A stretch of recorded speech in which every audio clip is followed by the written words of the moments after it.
Pero hasta ahora aquí, en este plató de Business Connection en Negocios Televisión, recibimos a nuestro siguiente invitado, es Gabriel Micheli, CFA, gestor de Pictet Regeneration. Gabriel, good morning. Good morning. Thank you for coming on Negocios Television today. Good to be here.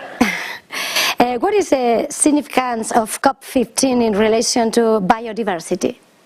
We think it's very significant. I mean, biodiversity is a theme that has not been talked about too much. We talk a lot about climate change, but there is also another COP, one is on climate change, but there is another one on biodiversity.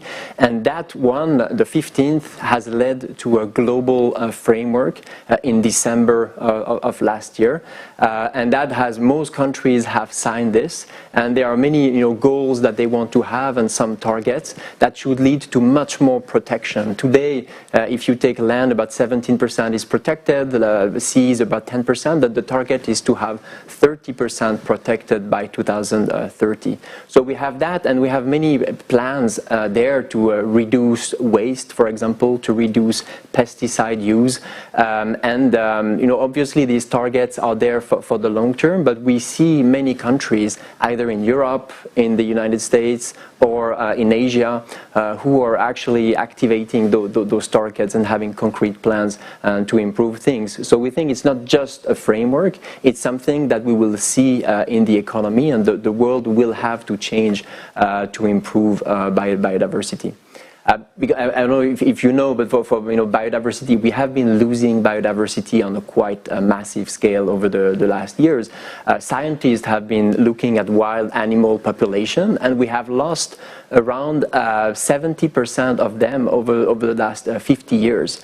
So that's something that is quite staggering, and we don't really notice in a way. But our economy completely depends on nature. About half of global GDP is dependent on nature and on its services. We usually take it for granted. It can be fresh water, it can be clean air, but also pollination from bees and things like this. So usually there is enough of it, but at some point, if you don't have it, then it disappears and it becomes a big problem, threatening our economy. Gabriel, how does the loss of biodiversity affect the investment process? How can investors contribute to the protection of biodiversity? We think that there are ways to measure biodiversity. It is relatively complex. It's the genetic diversity. It can be the species diversity, or diversity of ecosystems. But at Pictet, we have been looking at biodiversity and developing methodology, a full life cycle analysis of companies. Understanding what are the products used to create a product, what is the use of a product actually creating in terms of biodiversity loss. And when we measure that, we can actually find the companies that have the most neutral or potentially positive impact on biodiversity. So I think there are different categories. The first thing you want to do, 90% of biodiversity loss is because of the use of resources. We extract resources all the time, and we lose a lot of biodiversity because of that. So we need to limit this. So we should use less, be more efficient. We should use longer, not buy clothes and throw them away. I think today, when I was born around 40 years ago, people would use 5 times less clothes than today. So it's kind of really becoming an issue. So using things longer is important, and then reusing them or repurposing them into something else. So first we limit the damage, and the circular economy will help us do that. And then finding some product or something like regenerative agriculture, where you actually produce, for example, food, but instead of creating CO2 emissions while producing it, you're actually stocking CO2 in the soil. You have a better quality of soil, better quality of food. Water will stay longer. You have a lot of benefits that you can do while producing a product. So what we're trying to do is to find companies that actually have also a positive impact on biodiversity while they do this.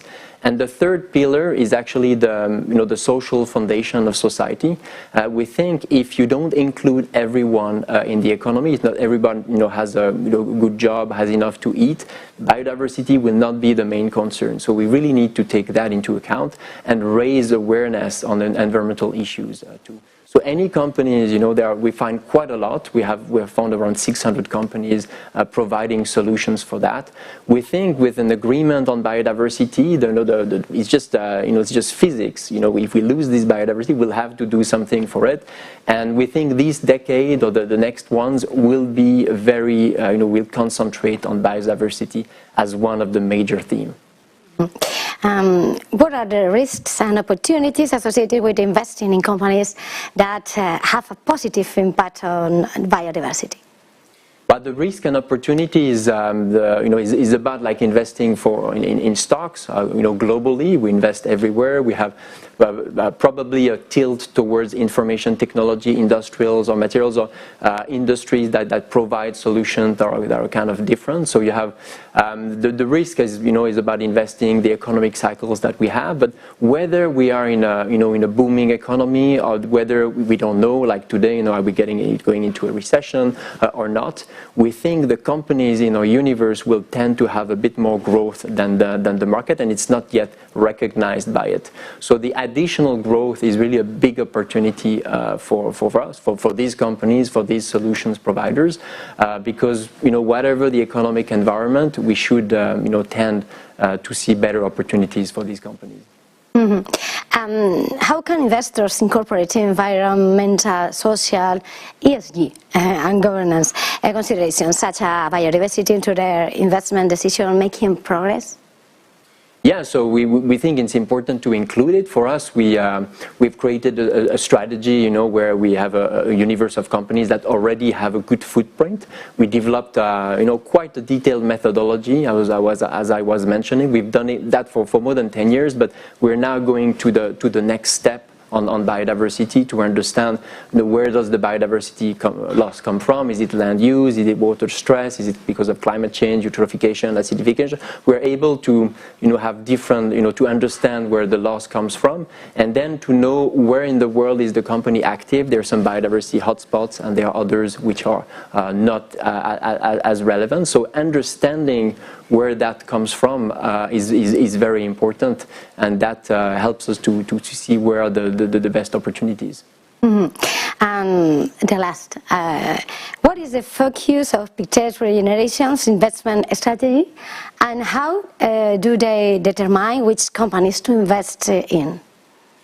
So the focus is the regeneration of the planet and its people, essentially. So we want to limit the damage. We want to have a very healthy biodiversity on the planet, and we need very healthy people and thriving people to have this. So the methodology that we have created helps us to have the universe that has this, to understand how much impact the company has. The more impact, the more those trends will be good for a particular company. So we tend to have higher weights in those companies.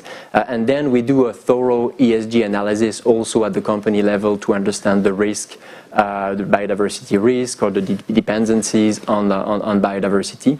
And obviously we engage with most of our companies to know what they can do better.